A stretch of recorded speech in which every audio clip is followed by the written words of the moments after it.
Tailgate complete.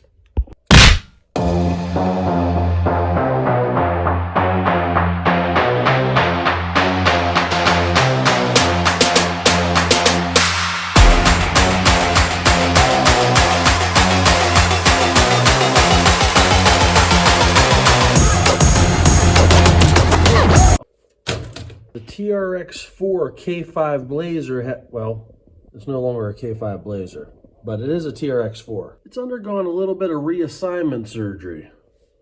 Custom tailgate made out of wormy chestnut, clodbuster body, handmade tubular grill. Trimmed the stock tires up a little bit, got some weights in there. I'm going to show you how I did all this stuff and whether or not it works right now. Whoa. I see some handmade parts under there. Clodbuster body. From the last video, you can see a few changes. I made my own aluminum shock towers, made aluminum brackets to hold the modified stock body posts. I installed a better servo. I have a little 3-cell battery pack. Articulation's really good. I'm running rear shocks on all 4 corners from a Traxxas / 2-wheel drive. But first I'm going to pop a front and rear shock tower off, and I'm going to go out in the shop. I'm going to make a set of these out of stainless steel for Derb. They'll be exactly the same, except they'll be stainless steel because he had some stainless steel and he wanted them out of stainless steel. So that's what I'm going to do. I'm going to make them out of stainless steel. My daughters, but I stole all their ponytail holders. Cut the front mount down. It slips in here, and these screws go through the aluminum piece right into the plastic. Both front shock towers are the same with the exception of the Panhard bar mount on the left side, driver's side. I guess if there's a driver, it'd be the driver's side. It's a little crude looking, but it works. Just talked to Derb on the phone. We decided to make his out of aluminum also. Figured no sense putting stainless steel above the chassis and making it more top heavy. We'll use aluminum up there. Start with the rear first. Got the original. Cut it on the inside.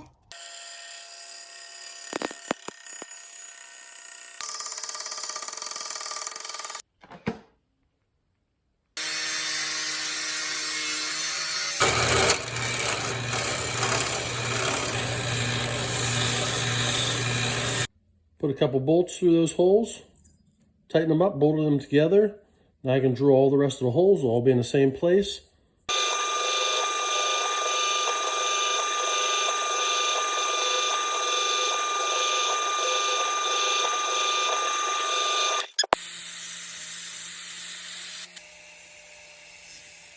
Around one of the bolts in the frame. This is a toy car. We don't need 3 bolts holding it to the frame. I mean, this is a Traxxas, for Christ's sakes. There's the 2 rear ones bolted together, symmetrical. All the holes line up. Now I'm going to unbolt these. All right, front towers are done. Just got to clean them up. Ow, son of a spot. just got to clean them up and sand them up, clean up the edges. And those are done. On to the Panhard bar mount. The one off of my truck, I got them both clamped in there. I'm just going to hit all these holes with the drill bit, mark them so I know where they're at. Then once it's done, then once all the holes are in the right place, I'll bend the end up. I'll put the hole through there to put to bolt the bar on. Cut this end off, and then it'll be adjustable just like mine. You can go up and down, whatever.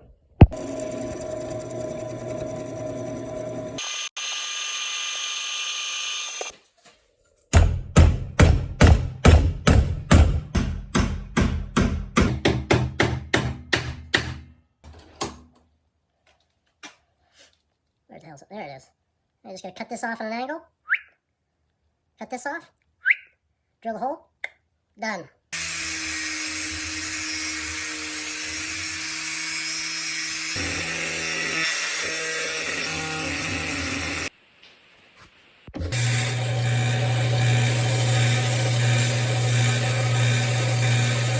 Almost forgot to make the body mount for Derb. Little piece of aluminum, 2 bends, 2 holes. These holes bolt right into the shock tower, one of the holes in the shock towers, and run screw, cut down your body mounts, run a screw right into the plastic, done. Obviously this is rear, the front is exactly the same. But I'm not going to have enough aluminum for Derb. I'll get one made out of, this is the only piece of aluminum I have right now, so I'll get one made out of this, and maybe I'll make his front one out of steel or stainless or something just to get him going.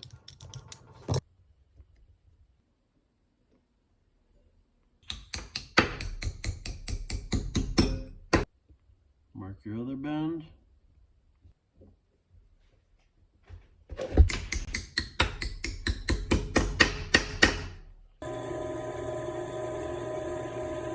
Now that I'm done making the shock towers and stuff for Derb's truck, I'm going to put mine back together, try it out on a little rock pile I got, and then have an idea on how I can get this thing to get some more droop, articulation, whatever you call it, I don't know. Get the wheel to go way down, you know what I'm saying? I think it's going to work. Go back together just the way it was. Front, rear. We're gonna go test this out real quick though. And then I'm gonna put that modification to the test, see if it works first, and then we'll try it out again. Let's go.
A way to get some weight in these tires. I know they sell weights for them and stuff, and guys are running different foams and brass wheels and all that. I don't want to spend that money on this thing. So instead, I ran to the store and I got 18,000 BBs. These suckers are heavy. Fill these with BBs, maybe 3/4 of the way up, halfway up, I'm not sure. Enough so it's still kind of gushy, but you're going to get all that weight rolling around in these wheels for a matter of, a few bucks a wheel. I think this is going to work. I could be wrong. I'm gonna try it right now. How much you gonna put in? I have no idea. No idea. Oh wow, that's got some weight to her. All right, here is the stock crawler tire. Here's here's one with BBs in it.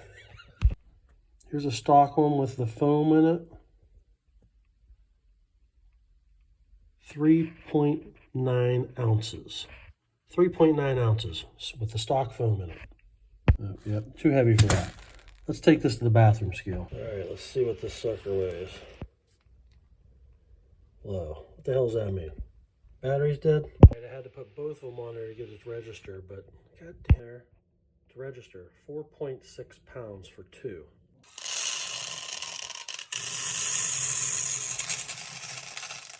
Okay, that's way too heavy. Now what? I don't think I'm gonna need 18,000 BBs, of course. I don't know what I was thinking. I didn't realize it was gonna be that damn heavy. That's just gonna tear up the motor.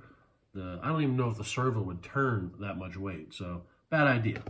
But I got another idea. I think I'm gonna cut about halfway deep into the foams, 2 or 3 ribs around the foam, line it with a row of BBs, and then I'll put tape on it to keep the BBs in the foam in place.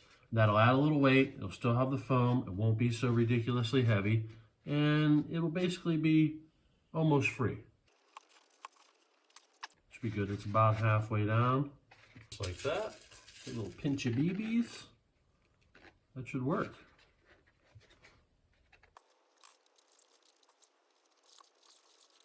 Three rows of BBs all the way around there. Pretty much bumper to bumper. All right. Empty foam, 7.3 grams. 3 rows of BBs, 74.3 grams. I think that'll work. It's quite a bit of difference.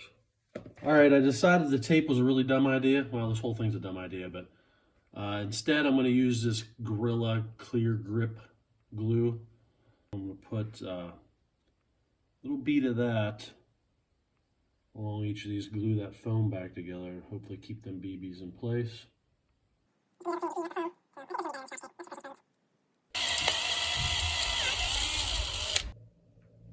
Plastic servo horn. I'm not sure, but there's a chance I'm borderline genius. I'm just saying. Tons of extra servo horns laying around. So I bolted a servo horn to there, shock to the servo horn. Bottom shock is still the same. Check this out. Start to go up, and I put a bolt. I put a stopper bolt right here. So I got that much travel before the shock even starts to extend. Then voila, shock comes down, and this won't over-rotate. It can only go up until it hits the bottom of the bed of the truck. You are welcome. Don't thank me yet. We got to see if this thing's going to work. I'm going to get that back. I'm going to get the other side on the rear done. I'm going to take it back out, hit the rocks, and see how it works just on the rear. And then I think I have enough stuff here that I can actually do this to the front too. I don't know if it needs on the front. I don't know if it's going to work at all, but we're going to try it. I'm using ponytail holders on each of the 4 shocks just to add a little resistance. And here I put a piece of rubber band from the top shock hole on the tower to the top of the shock, just to add a little resistance on that servo arm so when you're going down a steep hill, it doesn't want to unload so quickly and make the truck roll forward.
pretty dialed. Thanks for watching. In the next crawler episode, me, Tony, and Derb head to a crawler competition to size up my Clodbuster against Derb's TRX Sport. And Tony now has a Vanquish something or other. We've all been doing mods to him, and we're gonna have a friendly competition and see who has made the best choices. We'll find out in the next episode. Thanks for watching.